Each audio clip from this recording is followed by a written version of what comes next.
importante. No sabemos, no hemos identificado ningún efecto que se deba a la interacción directa de los campos electromagnéticos por sí mismos. Se debe al incremento de la temperatura.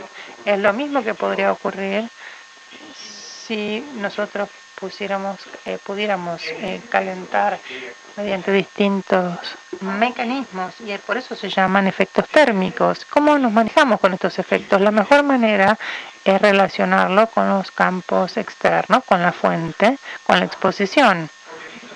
Pero por los motivos que yo ya mencioné, la correspondencia no es unívoca, no es única. ¿Cuánta de la energía absorberá nuestro cuerpo? Depende de una gran cantidad de factores. Por supuesto, son las características físicas del campo, pero también el tamaño del cuerpo, la postura, si estamos parados, sentados, o si estamos acostados. También de las características de las distintas partes del cuerpo. Yo podría continuar así. Es decir, que el mismo campo externo podría producir absorciones muy diferentes. Entonces, ¿qué es más apropiado? Lo más apropiado es considerar realmente una cantidad que está relacionada con esta absorción. Y esto está muy relacionado con los efectos biológicos y se llama tasa de absorción específica. Se cuantifica de watts por kilo. En español hay dos términos: tasa de absorción específica o régimen de absorción específica. Entonces, sobre la base de estos criterios, y estos efectos térmicos tienen la ventaja de ser típicamente efectos umbral, solo ocurren por encima de un umbral, y esto no debe sorprendernos porque estamos muy acostumbrados al efecto de nuestra temperatura, que es típicamente 37 grados, pero varía bastante ampliamente dependiendo de una cantidad de factores, incluyendo la actividad física.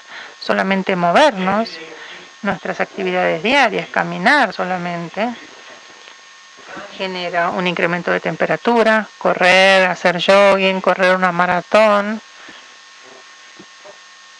ya puede aumentar 4 grados o más la temperatura. Entonces la ciencia médica nos dice que 1 grado de temperatura se puede compensar muy fácilmente por nuestros mecanismos. Entonces esto se considera el umbral, y volviendo a que podamos ver cuál es el nivel de ese aire, de esta tasa de absorción específica, cuál es el incremento.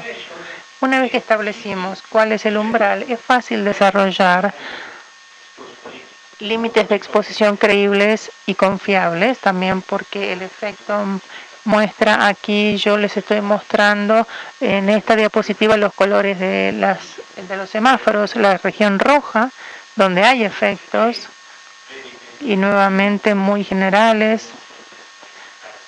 Ustedes saben, por ejemplo, el efecto de Paracelsus, hace 100 años, es la dosis la que hace el veneno. Cualquier agente puede proveer que provea esto es lo suficientemente peligroso, por eso está en el área roja. Eso debería evitarse. En principio, podríamos recomendar los límites de exposición que estén ahí en el borde, pero todos los efectos de que la ciencia a veces tiene también incertezas. Voy a volver al final de mi presentación sobre esto. También introducimos algunas medidas precautorias de salud y un factor de reducción. No voy a entrar a discutir números ahora, pero este factor de reducción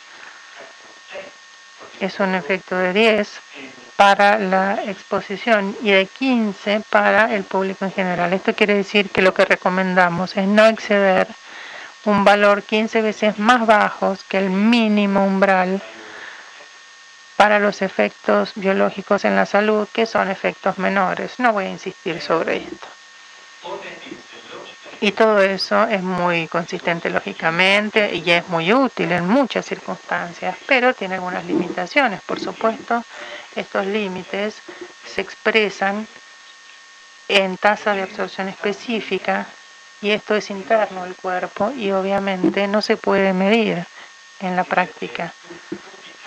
Se podría calcular teóricamente, tenemos números o códigos numéricos para medir esto, pero requiere mucho tiempo y una experiencia especial. Entonces el problema general es en la práctica cómo relacionamos esto a cuestiones más prácticas, cantidades físicas más prácticas que se pueden medir directamente, que pueden ser conocidos para ustedes, para mí, para todos, de los campos magnéticos, eléctricos, la densidad de la energía, en cantidades similares.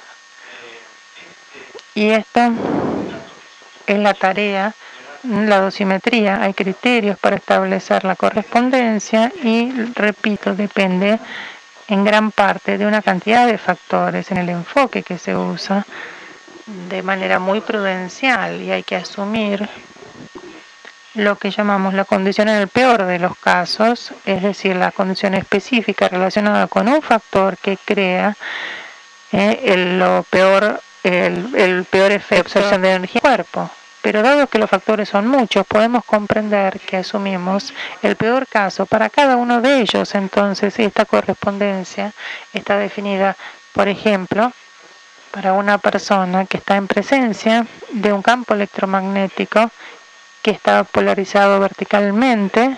El sujeto está en posición vertical, de pie, por ejemplo, sin zapatos, por un periodo de tiempo relativamente largo,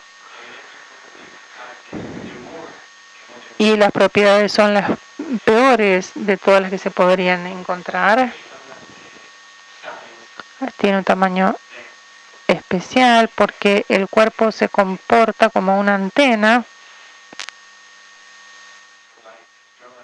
Entonces esto le provee un acoplamiento que es más o menos eficiente. Entonces para cada frecuencia nosotros elegimos